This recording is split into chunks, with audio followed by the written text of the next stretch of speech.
Isa pang bagay na nais kong i-report sa inyo ay tungkol nga sa yung problema natin sa drugs. Ma-i-report ng PNP na we have successfully confiscated an estimated 10.4 billion pesos worth of illegal drugs in 2023.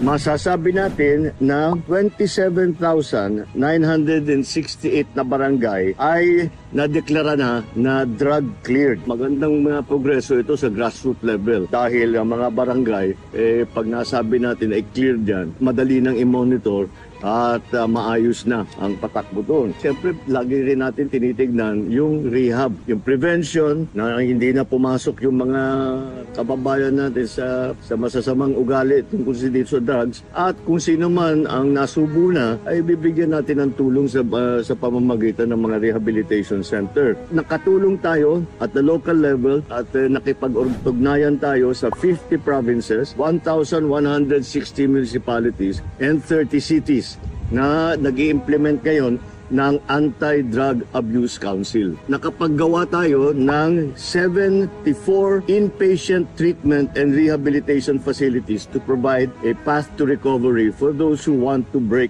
free from their addiction.